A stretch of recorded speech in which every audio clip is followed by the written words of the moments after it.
Hi and welcome. Good afternoon to those of you on the East Coast, and welcome to everyone from whatever time zone you're in. I'm Arthur Demrich, Director of the Lemelson Center for the Study of Invention and Innovation. And I'm really thrilled to welcome everyone to the first Innovative Lives program of 2021. This is in fact the first program in our 25th year at the National Museum of American History.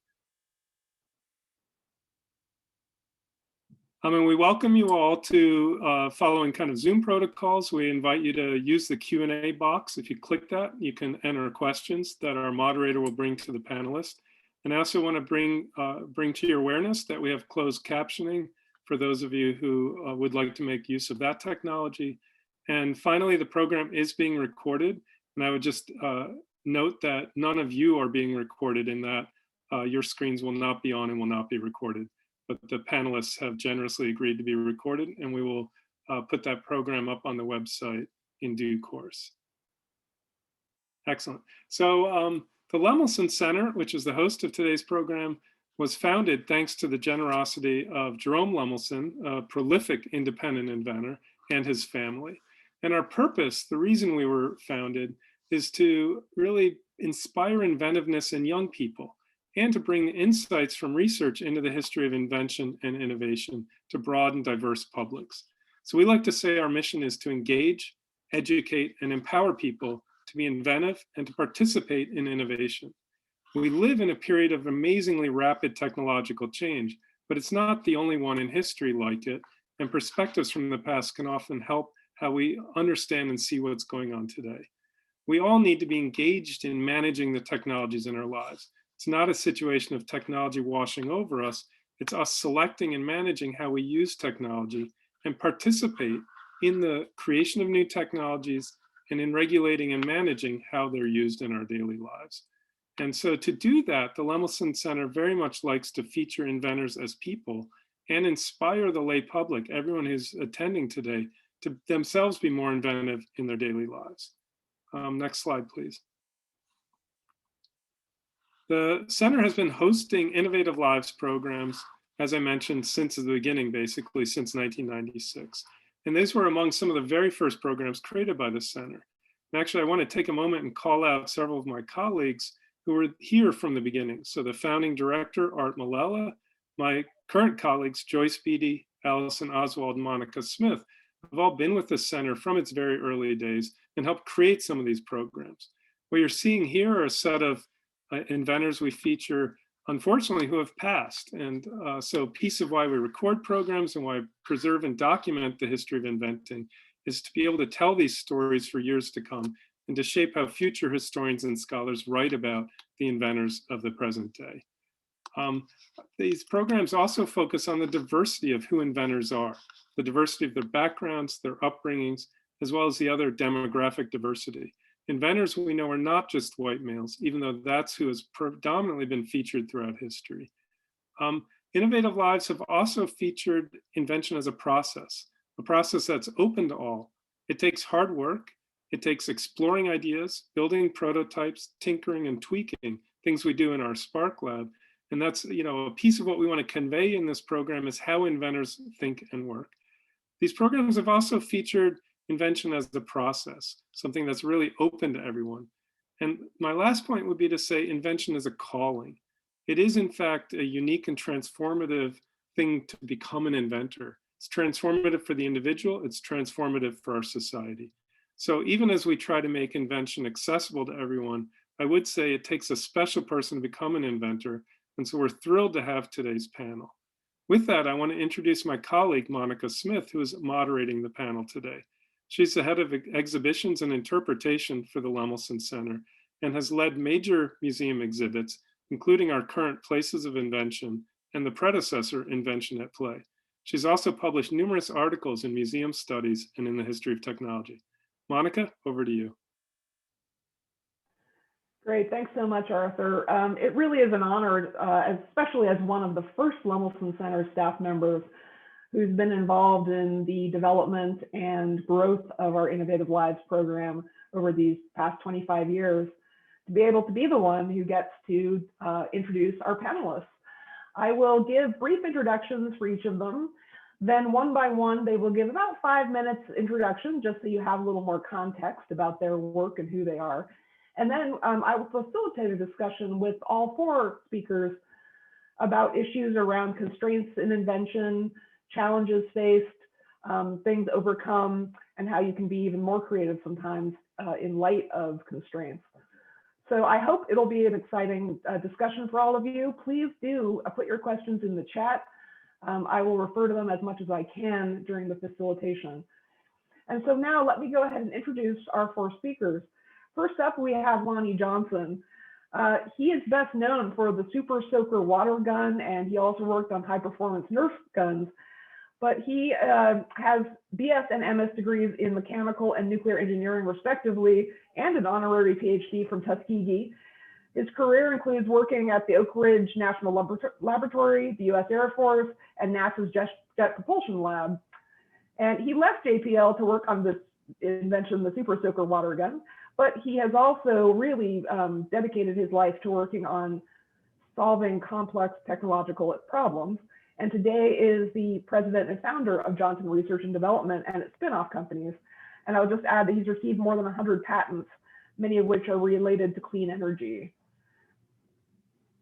Lonnie, do you want to go ahead and speak? Hello, everyone. It's a pleasure to have this opportunity to speak with you all.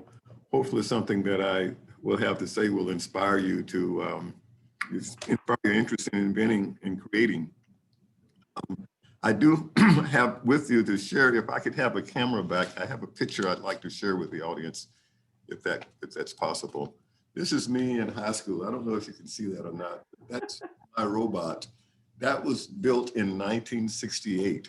So I've been a tinkerer and a builder for a very long time. I've always been interested in how things work as far back as I can remember. As Monica stated, I have a master's degree in nuclear engineering. And my invention, the Super Soaker water gun, it became a very successful toy. It was the #1 selling toy in the world. And when that became successful, I decided to take on another challenge. There were these Nerf dart guns out there that were already on the market, and I decided I wanted to be the king of all toy guns. And so I started inventing Nerf dart guns, and I invented a whole line of guns, all of which outperformed the products that Hasbro had on the market at the time. And then I went and presented that line of products to Hasbro. And I guess because it was so comprehensive and the guns worked so well, they decided to do a deal with me. And that became the Strike line of Nerf gun products, which was a hugely successful product line. So at that point, both Super Soaker and Nerf dart guns were my oyster, and resulted in a lot of success. People ask me, well, they talk about my background having worked on space missions such as the Cassini mission to Saturn. I was the fault protection engineer on that mission. I was the power systems engineer on the Galileo mission to Jupiter. In fact, I have an invention on that spacecraft. I had one before it was crashed into the planet.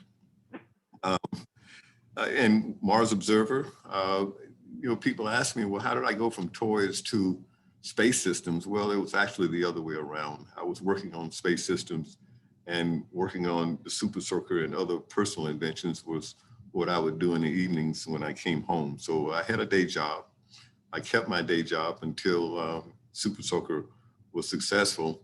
At one point, I actually when I left the Air Force for the second time,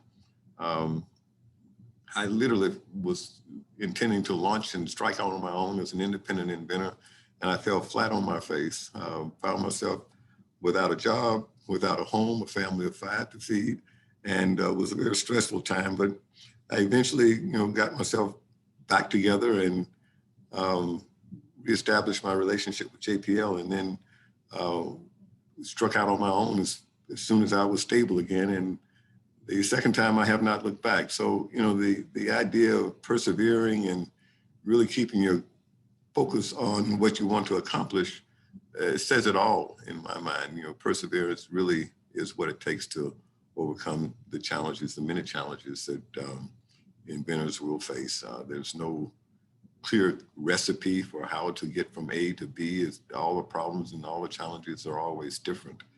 So my message to the group here would be to persevere, remain focused on what you're trying to accomplish, because, it's really hard to get other people to see your vision, to understand what you have in mind when you say you have an invention. It's, what I've learned is that it's having a prototype and having something that you can show and defend really makes a huge difference. Great, thank you so much, Lonnie. I look forward to bringing you back in for the panel discussion. But next, I'm going to go ahead and introduce Dr. Tiffany Kelley. She has multiple degrees in nursing and nursing administration, an MBA, and a PhD. And she has 14 years of nursing experience where she saw her colleagues writing details about patients on scraps of paper and in other very informal and inefficient ways, and often verbally then relating these changes. And with her experience in nursing informatics, she identified the need to start what is now Nightingale Apps and create the initial product called Know My Patient to support nurses in knowing their patients within the context of their workflows. So Tiffany, if you want to take it away and give a brief introduction. Sure, happy to do so. Thank you for having me here today.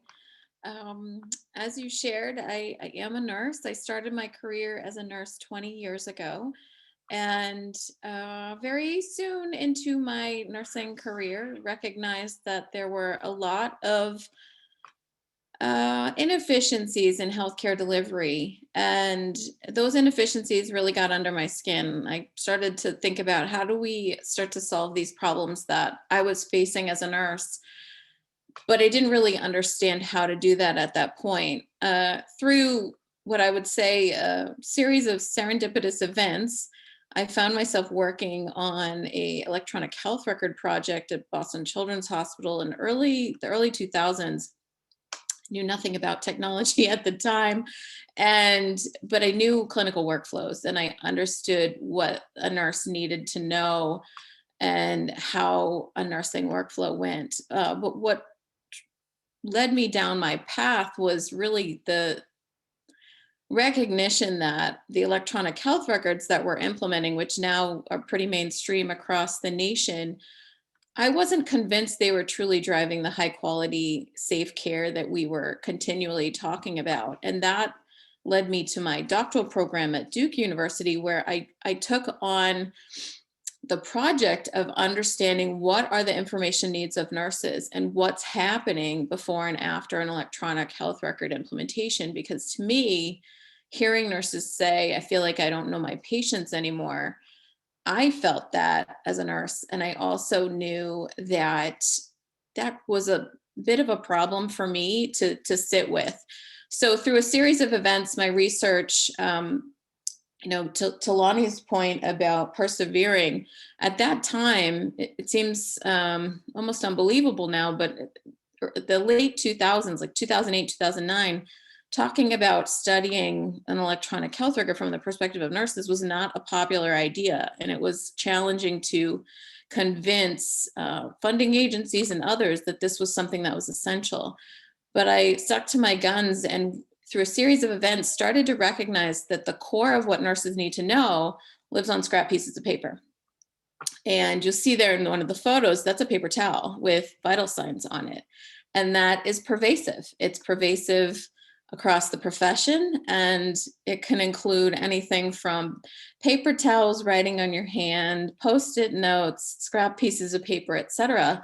And when I started to look at it, I thought, well, we've got these mobile devices that are emerging, and I understood how electronic health records work. I thought there's got to be a way we can provide a tool that really addresses the safety, efficiency, timeliness, and patient-centeredness of care needs. So again, you heard me say I started in an electronic health record project with really no technical experience, but then I decided I wanted to pursue this and form an invention and begin to start a company. And so I did that following my doctoral program. And over the series of the last several years, I've been working on this invention as well as demonstrating the need for something like this. I think there's, to Arthur's point about inventorship, everyone can identify a problem that they have, and it's really also perseverance on recognizing that it's going to take multiple attempts, and also recognizing that others may not know what you see at that moment in time, and being comfortable with having to be at the front of the curve at times. So I'll stop there. I'm sure we'll get into more details, but it's been an adventure for me. Great, thank you so much, Tiffany. It'll be fun to have you and Lonnie and others, I believe. So I'm sure we'll want to talk about perseverance as well, because that does seem to be a theme. Next up, I'm going to introduce Mike Oxberger. Mike was one of our early Innovative Lives presenters, and we were excited to bring him back and learn what he's doing now. He attended motorcycle mechanics school, worked in machine shops, has a BA from Hampshire, and also competed nationally himself in bicycles. So bicycles have clearly been a big part of his life. After starting his own bicycle company, Oxberger wanted to explore the possibilities of an off-road hand cycle for wheelchair athletes. And so he designed his one-off hand cycle, which he demonstrated here years ago, for wheelchair athletes to let riders with disabilities pedal with their arms and steer with their chests. After about 17 years of building these, he has moved now to another program that he's doing at the old Stone Mill Center in a zero waste makerspace, which I look forward to hearing more about, working with kids participating in local after school programs, fixing up old bikes, doing other work around bikes. And a really important recent project, which I want to hear more about, is rescuing bikes from landfill, adding very sturdy racks on them for carrying loads, and then shipping them currently to the Republic of Congo. So Mike, take it away.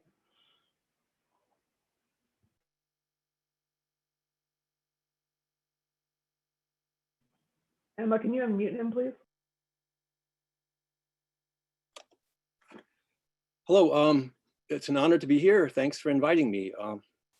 Monica, you sort of just told my story there. I guess I'm going to be repeating some of it, but I guess I would say my work life has always been about making things, from my grandfather and my dad, and then various jobs in machine shops. It was always about making things. And then in about 1982, living in the Boston area, when mountain bikes first appeared, I just fell in love. I just love the idea of riding your bicycle off-road rather than just on the bike path. And then my work life focus narrowed down from just making things to what I would call making bicycles better.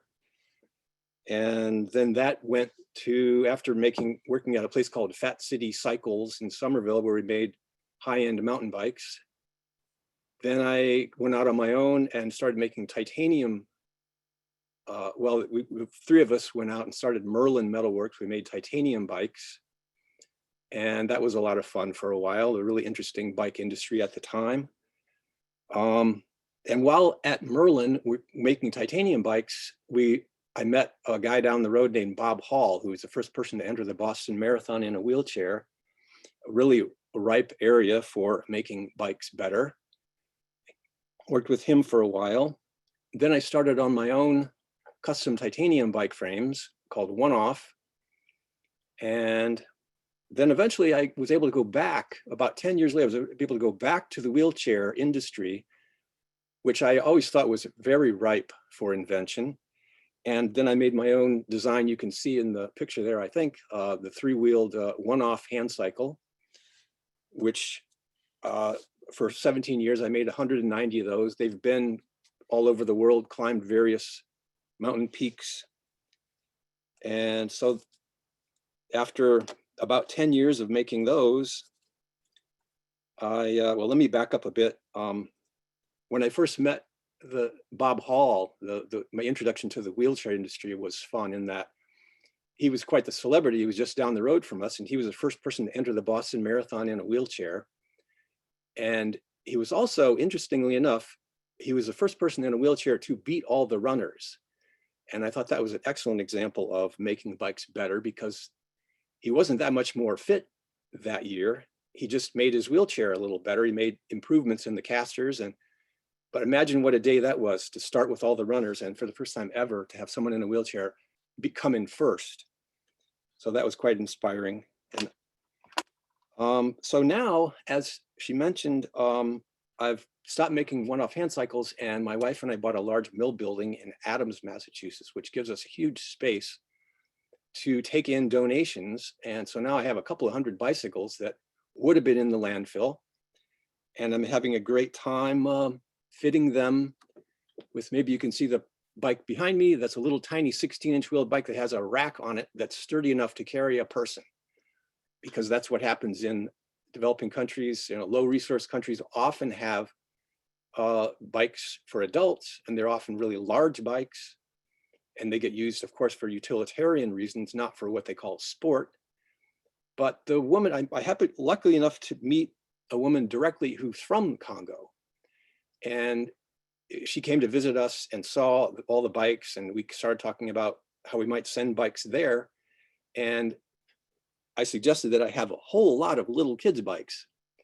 And she said that would be, her phrase was, that would be a revolutionary act to send little kids' bikes there, because they just don't have them. They literally don't have them. The bikes that they have there are generally the Chinese brands, Flying Pigeon and Phoenix, that are just huge. So I've been collecting photos recently of little kids pushing a giant bike with a big 100 pounds of bananas on the back of it or something. They're nowhere near tall enough to ride the bike, but they just walk beside it. So what fun would it be to go there and give one of these little kids a bike they can actually ride and carry water maybe for their family. And it's always a challenge to know if you're actually helping people in low resource countries. You know, they say nothing about us without us, and it's always really hard to know. But because of this wonderful direct personal connection we managed to find to the Congo, it's working really well. And I'm looking so forward to hearing about and seeing photos from these little bikes in action when they get there. Thanks. Oh, that's great, Mike. I think this would be an interesting discussion. We could do just a whole separate one. It's about third world invention, both locally and for that market, and all the issues and challenges around it. But I will not now go to my colleague, last but not least, Tim Pula, and introduce him. He's our interpretive exhibits inventor for the Lemelson Center, and we like to call him our in-house inventor. He works in the Lemelson Center Spark Lab, which is a hands-on invention gallery space here at the National Museum of American History, currently closed, of course, due to COVID, but we hope to reopen sometime in 2021. Tim is self-taught in activity design and passionate about the use of manufacturing equipment and the tools of all kinds. If you see his office at work, it's really quite an impressive space. Tim uses his passion to rapidly turn ideas into functional and engaging activities for the large volume audiences that we get at Spark Lab, particularly families with kids ages 6 to 12.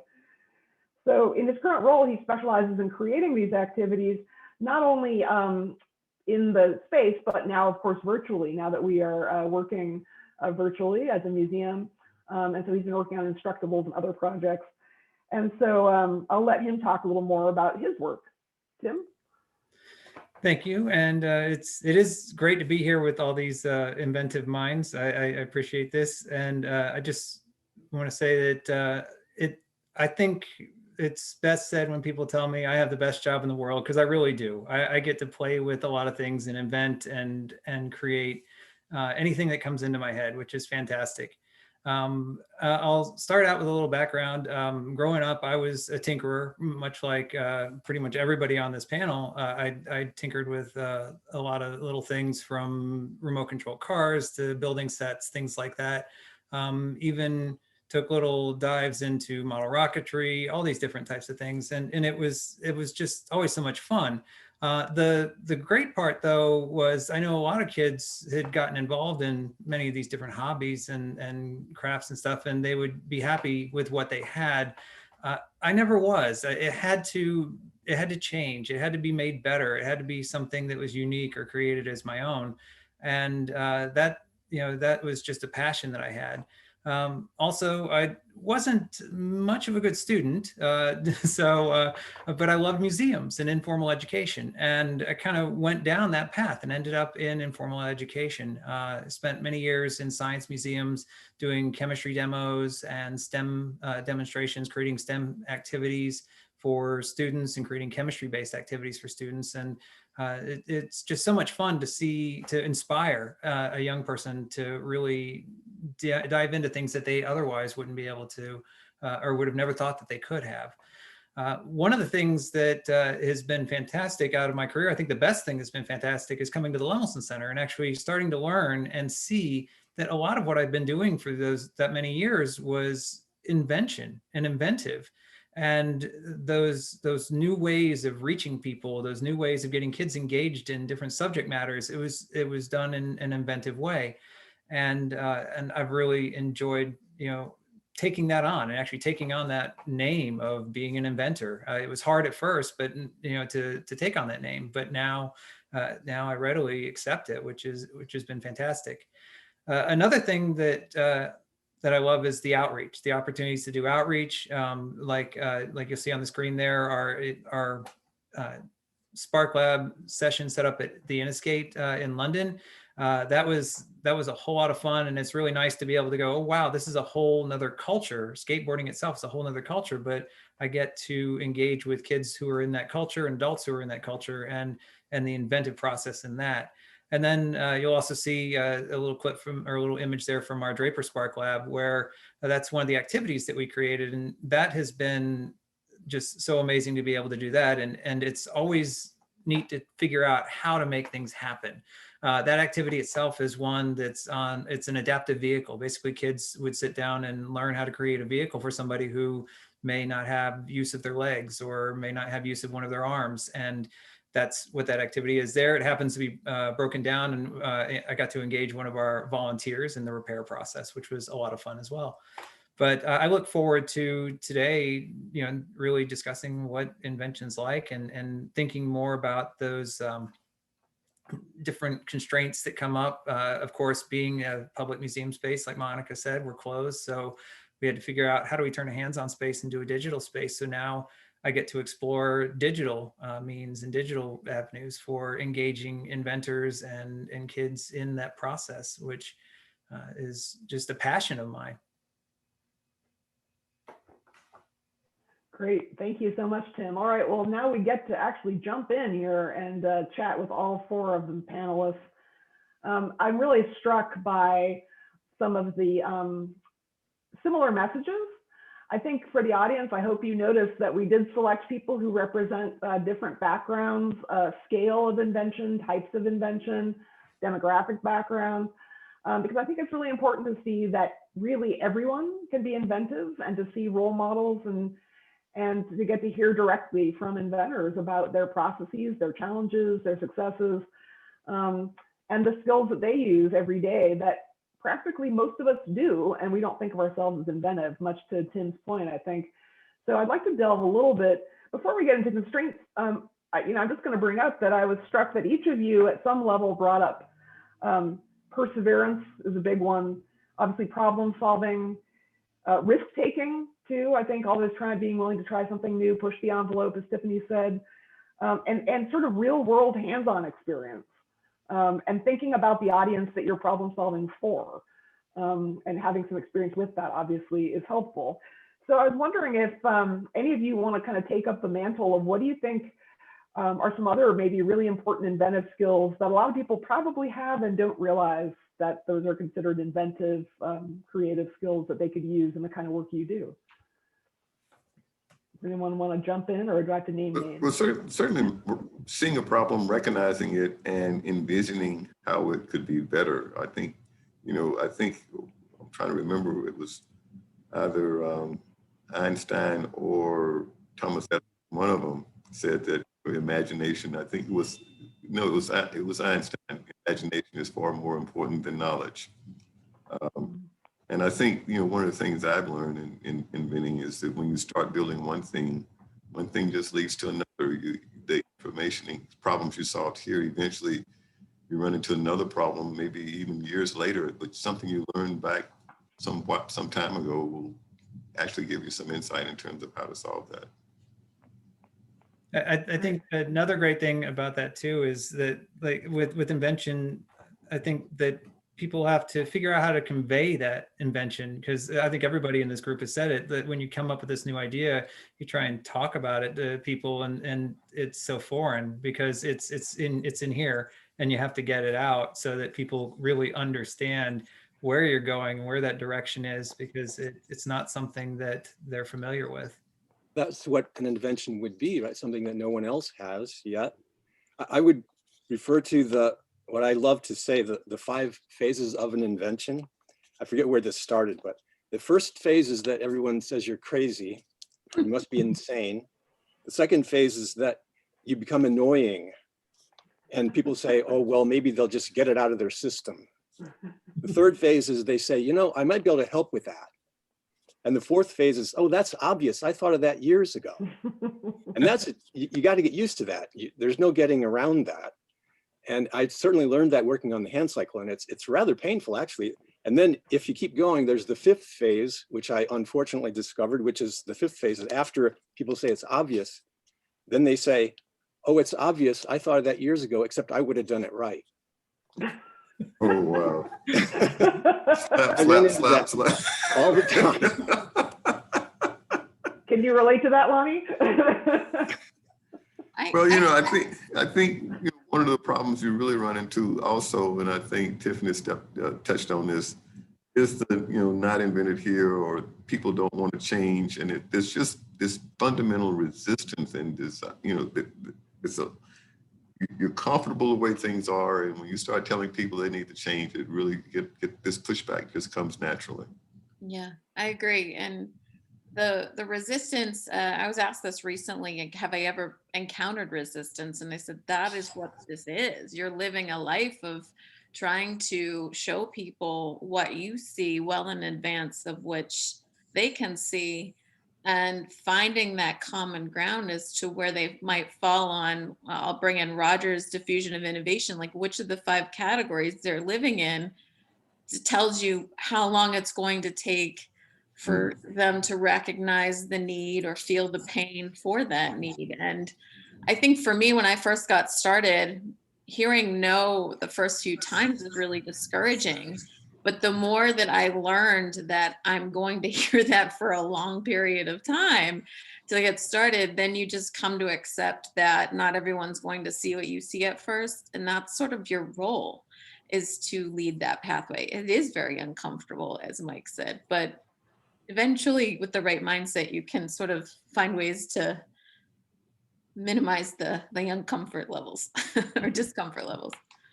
Yeah, this kind of reminds me of when I was at the Jet Propulsion Laboratory working on the Galileo project. And keep in mind now, this is like I've arrived. I'm working with, you know, some of the top engineers in the country. These guys are all handpicked. And then I come up with this harebrained idea for how to protect power ensure power will always be available to the spacecraft members. So if there's a short circuit or something, we don't lose the spacecraft, and the computer will always have a program.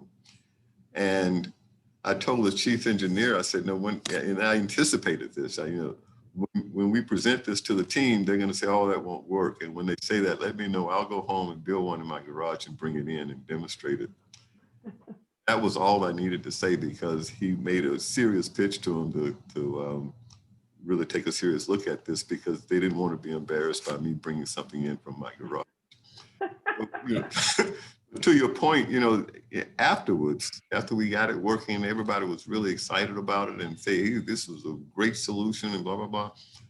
One of my coworkers came up to me and said, Lonnie, in very, very sheepish tone, voice, and so I just wanted to apologize to you for all the things that I said about your idea and behind your back.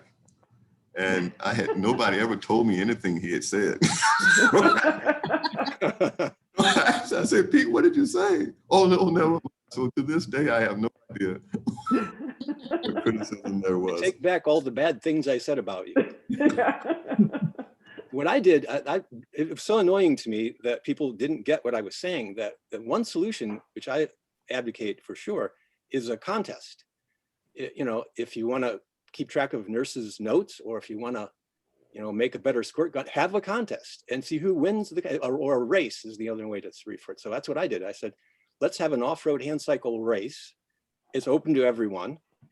And so that's the appeal to justice that I really like. I like having it not a matter of judgment, not a matter of a personal taste, but a race, a contest.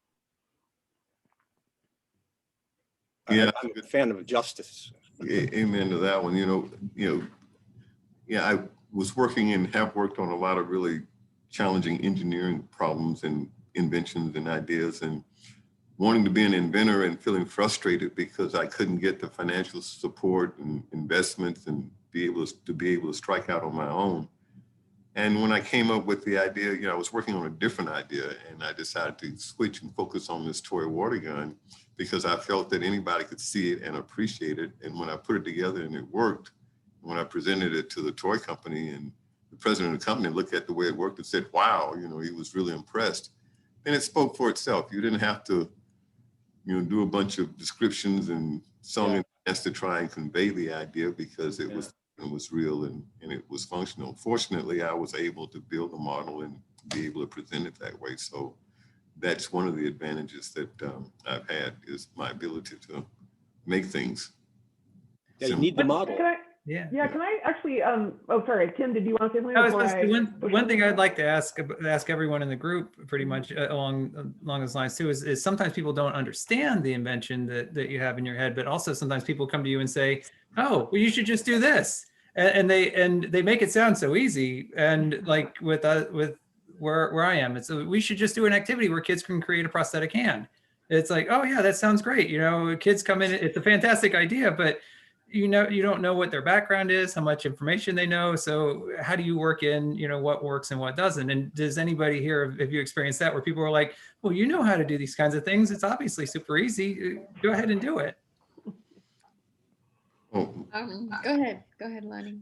yeah, my experience with that was, well, I really got pissed and annoyed because when I was in the Air Force, I came up with this idea that was really, really, I thought, far out and challenging. And I started talking to some of my coworkers and senior officers about it. And he says, oh yeah, well, eventually all those ideas will be solved, and this will be doing this and we'll be doing that and blah, blah, blah. And I'm like, and when he was saying that, taking for granted that ingenuity and problem solving, all these things to be brought to bear. And I'm like, well, but that's my bread and butter. That's what, that's my thing. And you're taking it for granted. So I think sometimes people just don't appreciate the challenge and some of the innovation that goes into problem solving. But, one always likes to be appreciated. They call me around here, they tell me that, what I do is I'll make things work in PowerPoint and then I give it to them to make it work in reality. So being able to describe in enough detail that people get it. So what were you going to say, Tiffany? Sorry. To the question of it just must be easy, or that's sort of what I got from Tim to an extent. And I think I've not gotten that direct sort of perspective, but at times there's a sense that it's that maybe there isn't a science behind this, that there's, or it's magic, that just magically these things appear.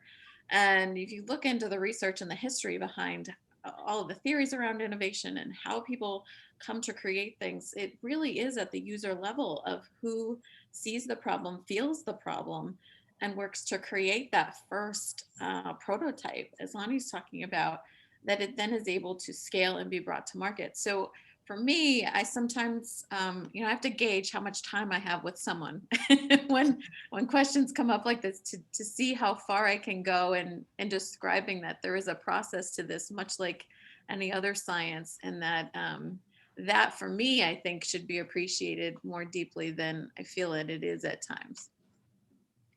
Well, on that point, I think we run into this a lot at Lemelson Center, where we're trying, we're saying you too can be inventive, but people see the capital I inventor, right? Like they think, well, I'm not an Edison, so I'm not an inventor, because I'm not going to change the world with this idea that just comes out of nowhere. And well, of course, that's not how it works, right? Like, I mean, Edison, just like everybody else, had to work long and hard, persevere, had problems, faced challenges, took risks, and he had a lot of people working for him too. So You know, these things take a long time, but I think we've tended to do a disservice to how we talk about invention as that eureka moment, the aha, and it just sort of happens. Right. So how do you get over that beyond like basically trying to have more time with them, Tiffany, or you know, how do or Yeah. do it in a way that's, you know, gets them to understand that it really does take time and effort and knowledge, but also just a willingness to keep plugging away and trying things. Well, I mean, I think the first thing that I try to talk about is that inventorship is derived from a problem. And I think Lonnie talked about that, Arthur talked about it. I think everybody talked about that today. And where I see people stop is everyone's able to figure out problems. We all feel when things don't work right. We know we don't like the way something works or doesn't work. And so we recognize those problems, but I find that it stops there a lot of times, and I'll call it complaining will start to emerge. And depending upon the severity of it and how many are there, that's an opportunity to say, are other people feeling this pain? And for me, it's that like, it's almost like a light switch. You can almost tell when people are able to recognize like there's another step behind that process. And if I can get folks to think there, then the other processes will come forward. But you know, I think it also is sort of seeing where somebody is at. I'll have people come to me, they've already started ideas or inventions and just need like to know, what do I do next, or what's the next step?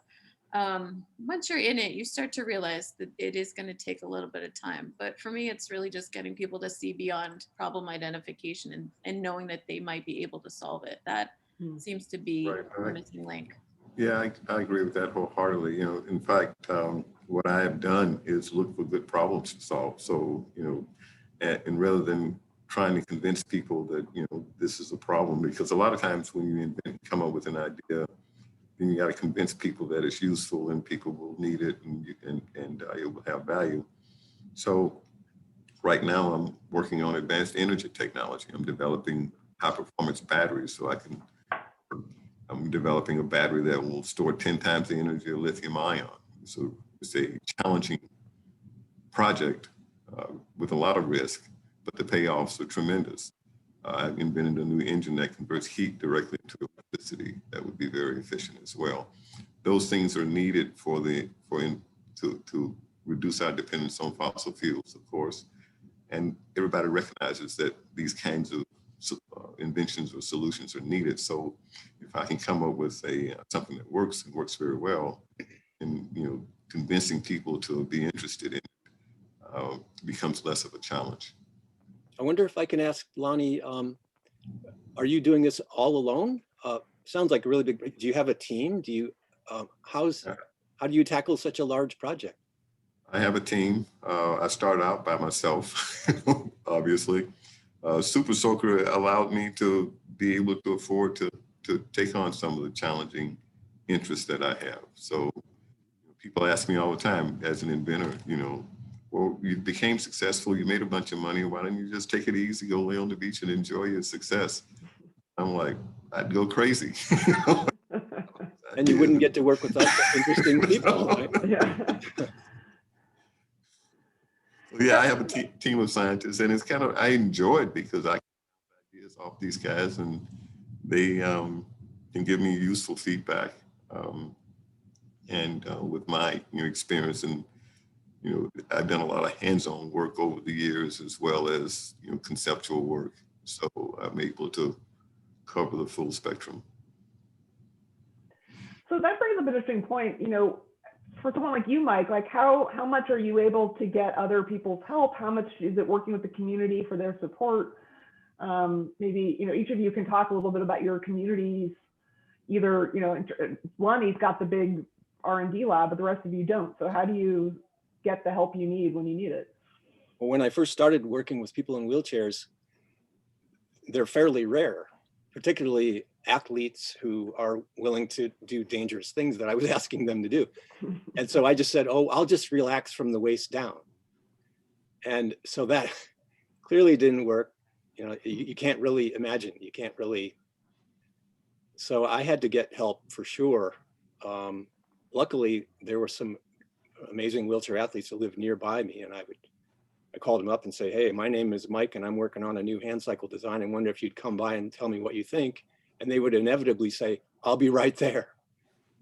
So yeah, it's rare, very rare that you can do it completely by yourself. It's hard to imagine how that would even be. I agree. I think when people recognize that you're working on something that's going to help a problem that they feel, I think that there's interest and energy that people will want to help and participate and see how they can contribute to bringing whatever it is you're working on and making it a better version. And then there's also individuals that you'll need in different areas of expertise. And one of my professors said to me, he actually is one of the first to have invented the electronic health record. And I asked him the last time I saw him recently, I said, how did you, it took 50 years for the conceptualization to mass adoption. And I said, how did you, manage that? And that's another answer that I'll give in a minute. But he had shared with me that he doesn't, the statement I think he shared with me in his office one day was, I don't need to know everything. I just need to know who I need to go to help me move to the next step. And his name was Ed Hammond. I don't think I shared that. And that's stuck with me through the years. So you recognize like what expertise do you have and what do you need? But to his answer about how did he know the electronic health records and stay on, he just knew it was the right thing. And so I think finding others that are interested in what you're working towards, if it's the right people, it sometimes can be hard to find, but they're out there. We see that in our space. Yeah, we see that in our space too. I mean, our goal was to create really innovative ways to get kids invested and actually engaged in the process of invention in a hands-on way. And we've had a number of people from different industries come through, like advanced manufacturing companies and things like that, who have come through and they see what we're doing and they're like, hey, would you like one of these, or are you interested in this technology? And as soon as we say yes, the great thing is that opens up a whole nother, realm of things that we can do. It takes what we're doing at one level and allows us to just explode it to another level. And we just keep building off of that. And it's super helpful to be able to advance those ideas. And what about, Tim, from the audience perspective? What do you learn from visitors that helps you in your creative process then to the next activity? So that's a good question. Our audience is kids, and they're honest. So that's the big thing that we learn. They're honest. If something's no fun, they'll walk away. If something's disinteresting, they'll walk away. If it's boring, they'll walk away. So that's one thing. Plus, we have a great team of volunteers and staff who give feedback on how people engage with our activities, which are our inventions. There are little inventions in each one of the activities generally, and the feedback that we get from the visitors and from our staff on what works and what doesn't is what's great. Our biggest thing though is if we can get a kid to try something out where they're actually engaging in the process of invention, in really engaging in it, and we're seeing those processes come through and they're staying there a long time, we know we've got a hit. And what about for Mike, for your, especially for your recent project, how are you getting feedback from your sort of audience? And how is that maybe helping, changing, or not, impacting your invention work? Well, so far I haven't gotten any feedback at all, except for looking at pictures on the internet of a little kid who's 4 feet tall trying to carry around this, load of water with a bike that's for somebody who's 5'10". I mean, that's what I'm looking forward to, is sending these various sizes of bikes with very sturdy racks on the back. And it's part of the deal, is the reason I'm agreeing to do this is that I hope to get some feedback and see. I mean, it's such a huge field that I'm sure we've all seen photos of people with, the whole family on one bike. My record is 7 people on one little motorcycle. And there's no place for them to hang on. Their feet are dangerous. It's dangerous for their feet. They don't have that many sets of foot pegs. And so I'm hoping to get feedback because of this great connection in the Congo and I can see, okay, here's where they put their feet, you know, here's where they're hanging on, and then I can make more or help them make more. So right now, I'm kind of flying blind just using the photos I see on the internet. What I about the don't kids really you know. work with? What about the kids you work with in your workshop at the mill? Do you have you learned things from watching them in terms of their Oh, yeah. work? Yeah. Oh yeah, I didn't mention, but I've been doing a lot of work with very high quality kids bikes in the town in Massachusetts where we are. There's an after school program, and we've been going there for 3 years, at least up until the pandemic. And we would bring a whole load of various kinds of bikes. I've made all kinds of weird bikes for them to experiment with. And people will say, well, does that work? Or how do the kids like that? And I'll say, I'll let you know. I'll take it next week and we'll see what happens. You know, do they break it, or do they hurt each other with it, or do they fight over it? That's usually the case. We have a couple of bikes we call the fight bikes because they all want to ride it. And so, yeah, that's been great fun. In contrast, I guess, to the kids in the Congo, the kids in our area, I do have a great connection with that. The one, in fact, we just had last week, because I've been making these little tiny bikes, and I'm too tall to ride a 16-inch wheeled bike. And I wonder, is their heel going to hit the rack, or can she actually give her little sister a ride on the back? What's that like? And so I got to do that last week. In spite of the pandemic, we had some people come over, and we have a big building where we can ride indoors. And so that was great fun. So that's been working well. And what about you, Tiffany, with nurses? How do you get feedback for your inventions, and how does that impact your work? Finding nurses to show, I've shown Know My Patient to certain nurses and gotten feedback on what I'm looking for are a few things. Like, I want to see how obviously their acceptance of it, but also I'm looking to see, like, how easy does it seem for them to be able to use. And the other thing that I noticed that happened is there would be more requests for other functions. And I was like, okay, well, that's a good sign. Yeah. But on the other side, it stresses you out a little bit, because you're like, well, it took a lot to get here. So we need to slow down a little bit and set expectations. So I've not had trouble finding nurses who are interested in feedback. And I think there's almost few times, like, I could see like a sign of relief, like, and that was really what brought me into creating it. Was I was frustrated at looking at nurses struggle with trying to care for their patients by trying to navigate computers and really a lack of access to up-to-date information on the go. And so it became this struggle and kind of crossed over into this new world that, as a nurse, we go in the field to take care of patients. We're not going in to necessarily take care of a computer, but now we've got both. And so trying to bridge that gap and being able to really empathize with what their priorities are and solve for that has been important for me. So those are some of the things that I look for, is just their reaction and watching their behaviors when they try to use the tool. So I guess I have to ask Lonnie then, on your scale, how do you work with companies or industries to convince them that you're the path to follow?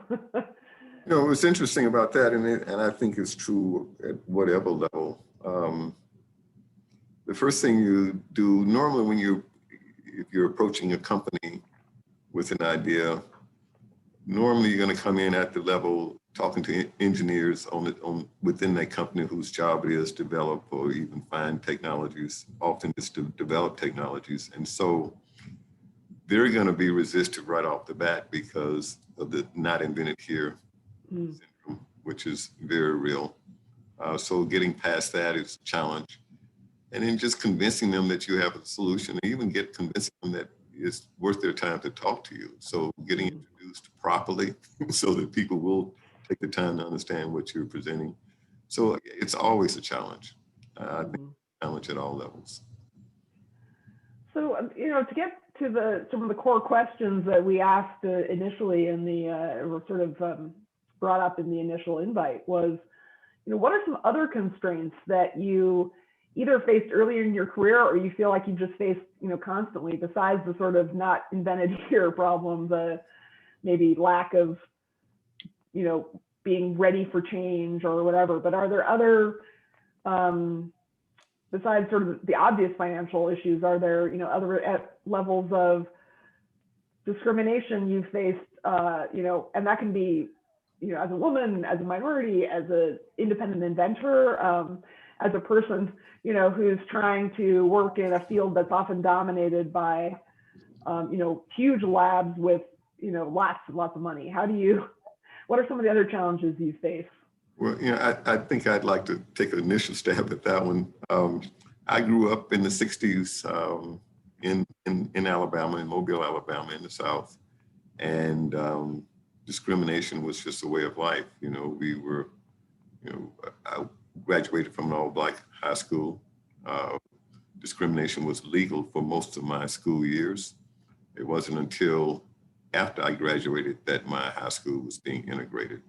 So the civil rights movement was in full swing during those years. So the robot that I showed earlier, I'm particularly proud of it because some of you, I'm sure you're aware that back in the 60s, one of the things that happened in Alabama was that the governor, George Wallace, stood in the door of the University of Alabama and said that no Black students would ever attend this university. Well, that was, a few years later, my senior year in high school, it took me about a year to build that robot, and I didn't have a lot of mentors and people that I could go to help me solve some of the problems that I ran into. And eventually, I am completed, and I was ready to enter them into a science fair. And the last science fair that was occurring that year was at the University of Alabama. It was the Junior Engineering Technical Society Exposition and Conference. And I thought, well, it had a really highfalutin name. And I was really, as a high school student, thought that was a big deal. And I was going to go and enter my robot. Well, Lonix won. He's my alter ego, so I named him Lonix. He won first place. We were the only Black students there. There were kids from all over the Southeast region of the country. And that was a real moral victory, realizing that we had achieved that. I didn't get approached or asked by anybody there. It was sponsored by the School of Engineering at the University of Alabama. No one asked what my grades were, if I was interested in going to college there, or anything like that. But I didn't. At my education that I received at Tuskegee was superior. It certainly prepared me to be very successful. And so I count my blessings because my social development at Tuskegee was second to none. I really enjoyed my college years. That's great. That's a really important story to tell. And Yeah. I think unfortunately a lot of people are still facing that kind of discrimination, and maybe in some places less, more subtle ways, but. Yeah, it seems like the same battles we fight over and over again. And ugliness raised its head and lately it's raised its head in a very big way. Yeah, still there. Yeah. What about you, Tiffany? Have you found that have you run into any kind of, woman? Yeah. It's interesting. One of the first hurdles I ran into was I was gung-ho, like we're gonna make this and we're just gonna keep going, and that's just my personality. And the first 3 times I would present, whether on a phone call or a pitch deck or whatever it was, happened to be, but I don't understand, you're a nurse and you're doing this. And it really caught me by surprise because I thought, why is that a question? Why is that a concern? And why couldn't I do this? And so I got frustrated. This happened repeatedly. It happened with nurses. It happened with business individuals, anyone I would come in contact with. It was like the first question, I don't understand, you're a nurse. And it wasn't like, well, I've got my PhD in this science. I've written a textbook on this. Like I have the education and background around this. And the focal point was that I was a nurse. And it led me down a path of really advocating for nurses to feel as though that they were capable of doing whatever it was they were called to. And in this case, solving problems that were affecting other nurses. And that's been an opportunity that's led me in many different directions in nursing and healthcare, which I'm grateful for. And so I take that as, you know, whenever I come into these moments, they're frustrating, and you're surprised by them. But I sort of look at it as a knowledge deficit. And in nursing, that's a nursing diagnosis of knowledge deficit related to, you know, whatever the fill in the blank is. And so what is the knowledge deficit? So now I have to educate, but it slows you down in the process. And then there's also this, you know, what is it like to be a female entrepreneur? And that's not a favorite question of mine, because I don't think that, you know, when I act, it's not based on my gender, it's based on what is the problem I'm trying to solve. So it does happen, but I think that it gives you opportunities to become stronger and refine how you present yourself and recognize where people's initial questions are going to be, so you kind of know where you're going in that conversation. Those are a couple of things that have happened over the years for me. Yeah, I'd like to echo that. I mean, there are times when I have made presentations where people will look at me and say, well, how did you get this? You know, like, why do you have the solution here? And it's like, you're not supposed to. And it's kind of striking. Fortunately, lately, though, because I have somewhat of a reputation, people are more open to hear what I have to say. I do recall when I was in the Air Force and I was talking to a coworker and I was telling them I wanted to be an inventor. I wanted to be an independent inventor. And they looked at me and they said, no, those guys are like celebrities. You'll never become an independent inventor. Well, because they're so rare, right, that are successful. It's very hard to be independent, isn't it? Yeah. Which brings me to Mike. Like, how do you, well, you must face some challenges here being sort of an individual trying to do this, you know, and have a major impact. Well, actually, I have it pretty easy, I think, in comparison. When I first heard Emma's idea about talking about how constraints are involved in the invention process, I thought, ooh, that's all bad. I don't want that. You know, I don't want any constraints. I want as much time and money, and I want all the tools I could ever want, and constraints, that would be all bad. And I almost have been able to do that way. I haven't had much help, haven't had expert help, but I always wonder whether that even is a real thing. So the constraints topic, it was something I totally struggled with. I haven't had that. It hasn't been a problem for me. I've almost always been able to buy whatever tools I needed or shop space. I'm fairly low budget, so it's not a big deal, but I'm thinking of constraints as all bad. But they don't have to be. I think Tim would argue, and so I want to hear from Tim, because I know you have pushed to make our activities to the Spark Lab as inexpensive as possible and yet really robust and for a lot of audiences and all that. So how do you face sort of some of the resource or other challenges that you have? Well, yeah, we do. It was difficult in the start. I know when I first started at the center, within the first 2 weeks of my job, I went to our deputy director. Actually, I went to my supervisor and our deputy director. And I said, I'd like a 3D printer.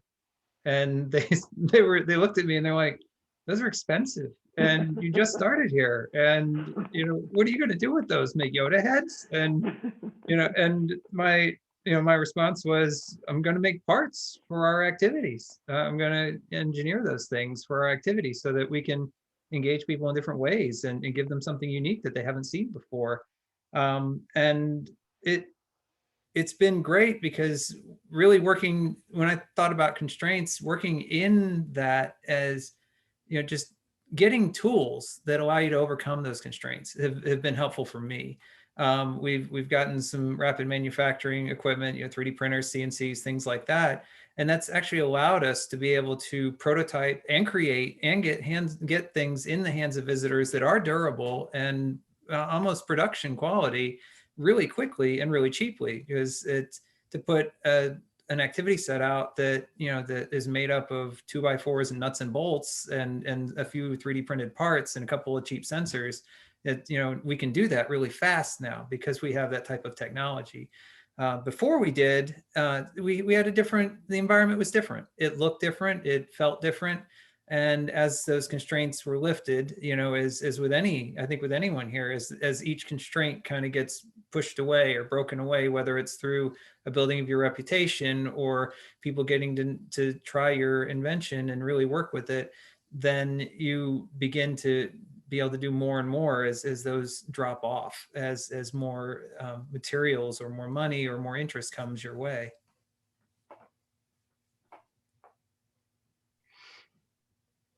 Yeah, Sorry, I've been unmute. the Go ahead, Super Lonnie. Soaker, Super Soaker, my dream of being an inventor, one of my first tools was a Unimat. Maybe familiar with the Unimat lathe and milling machine. It's a little jeweler's lathe. It's maybe about 18 inches, between a foot and 18 inches long, and you can convert it into a mill. It's kind of Right, you can convert from vertical to sewing horizontal. machine. It could fit it on a tabletop, and that was the tool that I used to make the first Super Soaker. It cost about $300, but I had to machine all the components and the valves and everything and joints and connections, and so I was able to make this thing out of plastic. But then now, with the success of that and the revenue that it's generated, I've been able to afford big lathes, big machines. Bigger and more fun tools. That reminds me of the expression I'm sure you've always heard, the only difference between men and boys is the price of their toys. Yeah. My wife and and I, girls too now, I hope. That's an old expression. I guess it's out of date. It should be adults and children, but this Well- this new shop I'm setting up now in this mill building that we bought, it's going to be a second, a full machine shop, and it's actually quite inexpensive to go to used machinery at dealers and machine shop auctions, and it's not much money at all. And I have a full machine shop there. But if we're going to call it a maker space. We're calling it a zero waste maker space. So, but if you Google maker space, you get 3D printer, or you get a laser cutter. And so, just to be devil's advocate, what I do, just to be annoying, is I tell people that we're looking for somebody to come into our new maker space with their 3D printer, so we have somebody to laugh at, because we really make things. Because so many times I've seen these 3D printers where I swear that kids at Hampshire College, anyway, where I worked, they think they make this drawing and they push print and they think they've made something. Mm-mm. And I'm there to say that, I'm not impressed. I'm getting that argument. 3D printers are coming along so well now. I'm having to back off on that one, I'm afraid. yeah, I was about to say that. Titanium now. One of the things that that comes to mind is Oak Ridge National Laboratory has 3D printed an entire automobile. Yeah, it's coming along. Yeah, printing metal as well as other materials. Yeah. Plastic anymore. So. All right, well, given the time we have, I want to be sensitive to the fact that we have an audience here who are starting to ask some questions that I've not addressed yet. So I'm going to address the ones that are in, and I hope that other people listening will add questions here, so we can have at least a good 15 minutes before we wrap up. So one of the questions, because I was interested in this too, is how has the current situation with COVID added maybe new or different challenges and stresses, or are they similar to ones that inventors are under a lot of the time anyway? Well, I've had my test riders, little kid test riders, it's been cut right off. It's I have to make special arrangements. I have to get permission from their parents, and they have to wear a mask, and so that's been hard for me. And for us, our space closed, so our physical hands-on space closed, so we've lost all of our ability to work with kids one-on-one. We've really converted our ideas to digital now, but at the same time, on the digital end, because there's so much on that end with privacy issues and such, we really don't get the feedback we used to get when we were in the space. In the space, we get that live feedback from the users and the visitors, but we're missing that now. Yeah, it's just generally slowed things down and makes everything a little bit harder. How about you, Tiffany? Yeah, I would agree with that. Most of the, from a digital perspective, it's not really been impacted too much, but from design, but I do have others that I've worked with that they've had to really sort of rethink what are their next steps and how are they going to do what they are trying to do. For me, and just I've noticed that I'm home obviously a lot more, and I'm seeing things that I wouldn't have paid attention to before, and sort of recognizing other potential opportunities. So as much as there are constraints, I'm also uncovering things that are problems that I've not really been engrossed in that could be added to a list to work through at some point as well. So I think there's benefits in that regard, but also some challenges in trying to move some things forward. In the healthcare field, you get to be all our hero. Yeah. Yes, well, We're behind you. there's I think that's another element of balancing, not wanting to add additional stress for the healthcare professionals right now. I mean, if something's going to be beneficial, that's fantastic. But if you're trying to test out a new product, is this really the time to sort of add another layer of stress? And so that's something that I've had a lot of discussions about with others, and when's the right time? To touch back on something that Tiffany said, I was also thinking that there are those other opportunities that come with this because we're not as engrossed in maybe what we were working on before. It's slowed down some. So it frees us up to think about other things like, for instance, one of the things we're working on is a touchless interactive piece that would work through different museums. And it's a project that I would have never taken on if this wasn't the case. So finding that those opportunities in even unfortunate circumstances like the pandemic is also a great part of the invention process. Mm-hmm. So I think that's an important point. I mean, how much for the rest of you have you found that maybe it's given you a little space you might not have had to think about some other ideas? Has it or not? Are you still too engrossed in what you're currently working on? Well, for me, it's a little bit of a challenge because I do have a team of scientists that are on staff. And so slowing down our progress, obviously that's costing and it makes it a little bit more challenging to operate the company. Inventor, we are operating on past revenues, things that we've invented in the past, and with the idea of developing something new that will generate new revenue, but you don't get the new revenue until you're finished. And so it's all risk it's all risk taking and putting it out there and hoping to achieve your goals. So Lonnie, while you're talking, we have another question for you. What is the difference in skills required in designing the Super Soaker and in the work you're doing now? Can you talk about how these skills overlap? It's problem solving. Basic engineering principles are generally consistent. I would say that the biggest difference between Super Soaker and what I'm doing now, Super Soaker was purely mechanics, maybe a little bit of thermodynamics when you start talking about compressing air and things like that, but all that's in mechanical engineering. What I'm doing now, for the most part, is electrochemistry. So it's a whole different, looking at protons and electrons and how they move, even lithium ions and lithium metals and chemical reactions and that generate electricity. So it's it's very different in that regard. What about, this is maybe for several of you,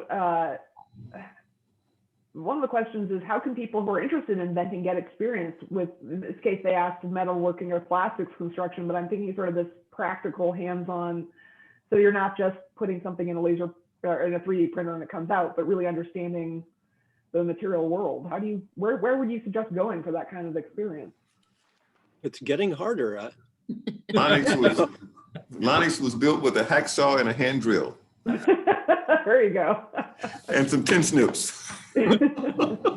It's not the same as it used to be. I interviewed my dad, who's 85, and a bunch of his friends who are the same age, and every single one of these guys, it was all men, every single one of them remembered what they made in junior high school shop class, and they could describe it in great detail. And I'm told now that there is no more shop class, and I'm told that there's maybe a lost generation or maybe two, where the simple things like how to run a drill or how to do a wood screw is it's not so easily learned anymore. It's not out there so much anymore. That's partly what I want to do with the makerspace in our large building is, I have a pallet where the kids who are too short can stand up so they're tall enough to reach the on-off switch on the Bridgeport. Mike, I'd like to encourage you, if you're not familiar with FIRST Robotics, to look up the FIRST Robotics program. It's an awesome program. And I think you'll get a kick out. I promise you, you will love it and enjoy it. Oh, good. It's about great school kids, and it really is about building robots. And it's an exciting program that kids really get a kick out of. I think you'll enjoy it.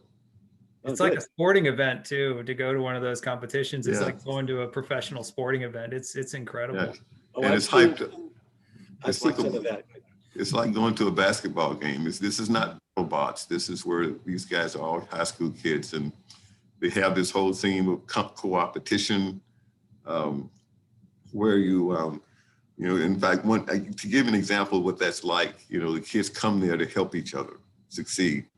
And one year during the World Championship, there are 3 teams on each side in a competition, and one of the teams on one of the sides, so that they were tied 1 match each, and it's best 2 out of 3. So one of the teams on the opposing side couldn't take the field because they had a broken master link in a chain drive, and they didn't have a replacement. Well, the other team did, so they loaned them the master link, and then they all were able to complete the competition. But the team that owned them the master link, that team, that alliance lost. But they felt good about the way they lost as opposed to a forfeit. So Tim, Monica, what about sorry, Like, Tiffany, go ahead. I was just going to say, I encourage people not to spend, at least when they're getting started, I teach a class at UConn in our certificate program where they have to develop a prototype, and I tell them not to spend nearly any money. Just use what you have around the house and your imagination to come up with the initial idea, or go to the dollar store and pick up pipe cleaners and construction paper, whatever you might need to just bring that to life as a starting place. Because I think once you start to see that you're actually able to bring something together with little resources, it's encouraging. And then you can go to the big things, such as the drills and the labs and the tools as you continue to progress. Yeah, I always want to encourage, I worked with the students at Hampshire College a bit in the Lemelson Center there, and I always want them to start making something right away. That they tend to start a project and they talk about it for the whole semester, and then in the last week, they come up with their final prototype. And if I were in charge of the class, I would say, no, halfway through the semester, you have to have something that you can use or ride or try out. And the rest of the semester is refining it, not trying to finish it at the last minute. The rest of the time is show me the testing, show me how it broke, or who can do it and who's. It's just a little addition. Very there. good point. Yeah, Very good. I'd like to kind of stem off of that too. Another thing that I think about is when we create a prototype, creating a prototype that's good enough to be able to function, but also good enough to be able to fail. So that because if you just have made this perfect thing or prototype that doesn't function, then it's of no use. You can't really learn a lot from that. Great. All right, we have 2 more questions from the audience, and then I think we'll wrap up. So one of the questions, and I guess this is for any of you who may have been pitched an idea, how open are you to listening to an invention idea with the perspective of becoming partners? Have you ever been approached by someone who said that, or wanted you to invest in their company maybe? Yeah. I have plenty of times I had a very small business for a while where people come to me with a patent idea, and I would say, no, that's dumb, don't patent it. It's not a very successful business model, but inevitably, or I think go make it, but forget the patent.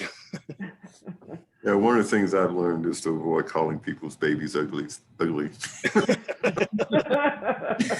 Because you can't see other people's vision, and you can't really appreciate what they see and the value in their creation. So I sometimes I don't, quite often I don't get it, but I certainly would refrain from discouraging people.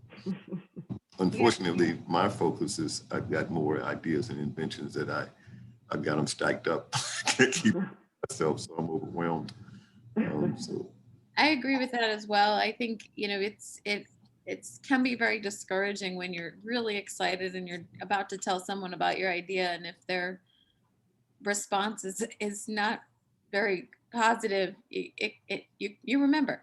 So especially if it's the first couple times. So I would agree. Like, I often get requests to talk about someone's idea, what they want to accomplish, and I tend to see that as their mission and not necessarily mine. And right. Yeah, who knows what perseverance will yield? right. Yeah. Who knows? You know, You give them a next step, but it's not mine to.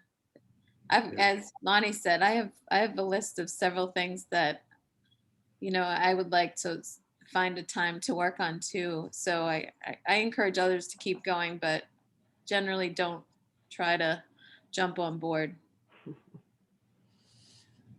And our whole goal in our space is to encourage kids when they come up with invention ideas, whether it's something from the materials we've given them or something they've come up with on their own. It's definitely encourage that. And we also do that through an outreach to the Inventive Challenge that we do, which is great to see the outcomes of those inventions that those kids create. Can you briefly talk something more about the Inventive Challenge since we're just about to launch it, Tim? Yeah, so Spark Lab has partnered with Cricket Media and the family of Dr. In-Bae Yoon, who was a Korean American inventor who had created some tools for laparoscopic surgery. And we have a challenge every year that goes out to kids anywhere. It's an online challenge called the Dr. In-Bae Yoon Spark Lab Inventive Challenge. And each year there's a different theme, and kids invent along that theme. And there are different age categories. And they create their inventions. There's a whole rubric of things that they have to kind of come up with. And they basically pitch their invention as part of this challenge. And judges go through it. The kids get recognized for their work. And it's a great way to get kids involved in the invention process and actually get them trying stuff. And some of the ideas are just amazing. Actually, a group in last year's batch, the first thing I thought when I was looking at their submission was a group of high school girls, and their submission, I was like, this is patent. I think this is patentable and probably is likely something that's definitely a marketable item if they can get it constructed right. That's great. So we have a question here for the future, which seems like a good way to wrap this up from the audience. Do you have optimism for a sustainable future? Will future inventors be able to overcome our current earth-damaging ways of life? This is a deep question for you. What do you think? Are we on the right baby steps, Lonnie? I mean, you're trying some of this. I think so. I would, for those people who have not seen it, there's a NOVA program called Polar Extremes. I would encourage everyone to take a look at that because it really does go back about 400,000 years, looking at Earth's history and the kind of climate changes and transitions we've gone through. And at one point in that presentation, they put up this chart that shows the cycle of up and down temperature and how the Earth's temperature, its mean temperature and the level of sea level and the amount of CO2 in the atmosphere just tracked each other in this consistent cycle. And then at the end of the chart, it shows that right now the CO2 level is off the chart and up in no man's land. And so we're in a uncharted territory in that regard. But I think most of the world has recognized the need to change. I think that that change is coming about, and I'm really excited to do my little small part to try and help that happen. Do you all have optimism in the future in terms of our young people being able to be inventive and creative and have the supportive ecosystem they need? I'm curious what your thoughts are, like what advice you would give.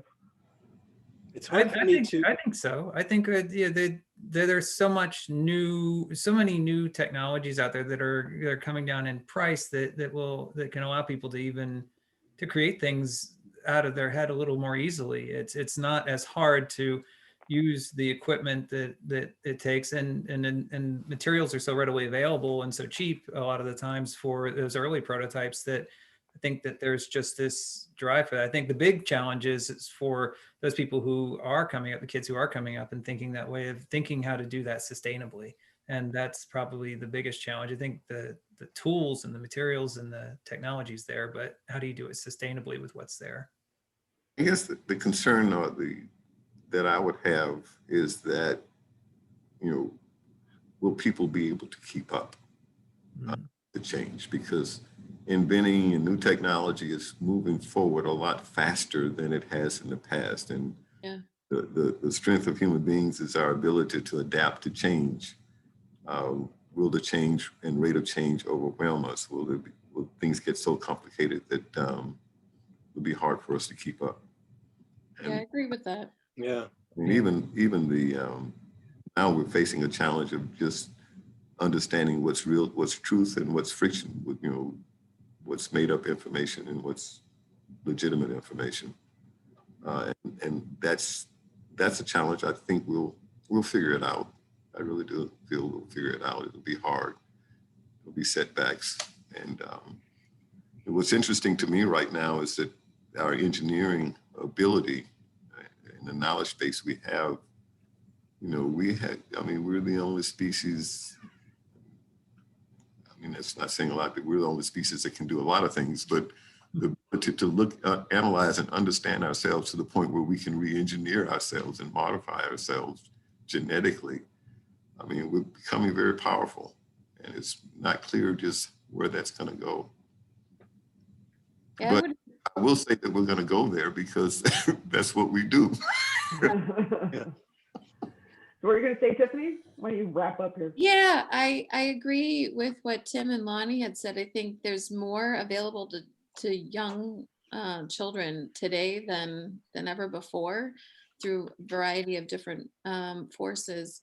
But also, I would like to see more solutions be brought forward that are solving, at least from the standpoint of technology, that are solving problems people are facing, rather than creating a technology and then finding how to use it. I think there's a lot of emphasis on just, I want to create this thing because it's cool or it sounds cool, but not necessarily because somebody's feeling that problem. And so I'd like to see more like really deep dives into, how could you help society or this profession or this group of people with your interests that you have. I think that would be an important shift for me to see. And I see that from people that come to me with ideas and things that, or, applications that I read. So that I think we'll get there. It's just a matter of redirection, I think will be important. Well, on that note, I think it's a great takeaway, hopefully for our audience, because I know we can all see problems around us. And I think often we feel somehow that we're not empowered to play a role in them. And yet all of us can. We can all play a role, either individually, in our family, in our community. It doesn't have to always be a global impact, everything we do, but each ripple in the ocean helps, right? So I think that's a great message for everyone here. I'd like to thank our audience today for sticking with us for an hour and a half, but I hope you found, as I did, this is just a fascinating discussion and it's brought up even more questions to my mind. Please do fill out the survey after this. And I also want to note that we have an upcoming program. We are doing this series, Innovative Lives, on the second Wednesday of each month through the spring. Same time, same bat channel. So February 10th is the next one. I'm fortunately going to be moderating this one as well. It's Innovative Lives, Uncharted Power with a Nigerian-American inventor, CEO, and entrepreneur, Jessica O. Matthews. And you can go ahead and sign up for that soon. You'll see it on our website. But I hope you'll continue to join us for these fascinating conversations. I also want to thank my own colleagues at the Lemelson Center, many of whom were working hard behind the scenes, especially my colleagues Emma Gran and Laura Havel, who helped to pull this event together and to get word out about it. And last but not least, of course, to our panelists, you're just a great bunch of people. I wish I could have you all over for dinner and just sit and chat for hours. But I want to thank you for all of your amazing work and for your participation today. And that's it. Happy New Year, everyone. hopefully we'll all got our vaccinations and things will be looking up and we can all get out there and problem solve. So thank you again and take care and have a good evening. Thank you. Thank you. Thank you. Thank you.